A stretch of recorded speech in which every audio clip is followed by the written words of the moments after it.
একঘেয়ে egg toast butter toast না খেয়ে একবার এইভাবে খেয়ে দেখতে পারেন, ভালো লাগবে। আর বানানো খুব সহজ। যারা অফিস কাছারি করেন, হাতে খুব কম সময়, তারাও এটা করে দেখতে পারেন। সময় কম লাগবে। আর একটা ছোট্ট টিপস ভিডিওর মাঝে দেব, যাতে সময় আরও কম লাগে। নমস্কার, আমি সায়ন। স্বাদ সমুদ্রে আপনাদের সবাইকে স্বাগত। চলুন তাহলে স্বাদের সমুদ্রে পাড়ি দিই আর দেখে নিই কীভাবে রেসিপিটা বানানো যায়। রেসিপিটা বানানোর জন্য প্রথমেই এখানে আমি পেঁয়াজ কেটে নেব।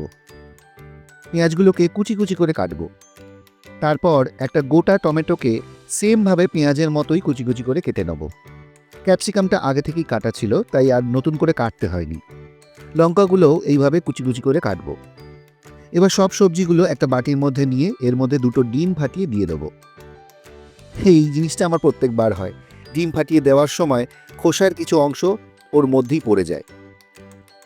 যাই হোক, এবার দিয়ে দেবো চিজ গ্রেট করে। দিয়ে দেবো 2 টেবিল চামচ ময়দা আর স্বাদ অনুযায়ী গোলমরিচ। আমি এখানে গোলমরিচ গুঁড়ো ইউজ করেছি, যেটা আমি বাড়িতে করে নিয়েছিলাম। গোটা গোলমরিচ ভেজে গুঁড়ো করে নিয়েছিলাম। এবার দিয়ে দেবো সামান্য গোটা জিরে।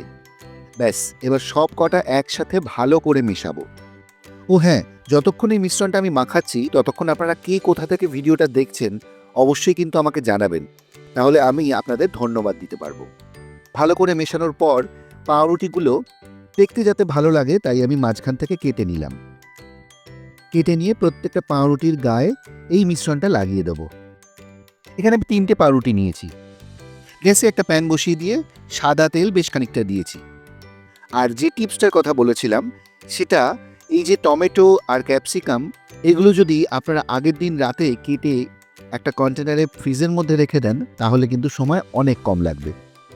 এবার ওই মিশ্রণ মাখানো পাউরুটিটা দিয়ে দিলাম তেলের মধ্যে। ব্যাস, উল্টে পাল্টে ভেজে নেব। তাহলেই তৈরি হয়ে গেল একটা অন্য স্বাদের টোস্ট। তাহলে কেমন লাগলো এই রেসিপিটা অবশ্যই কিন্তু কমেন্ট করে জানাবেন। আর যদি ভালো লাগে অবশ্যই একটা লাইক করে দেবেন। দেখা হচ্ছে খুব তাড়াতাড়ি নতুন একটা রেসিপি নিয়ে। ততক্ষণ পর্যন্ত স্বাদ সমুদ্রের সঙ্গে থাকবেন।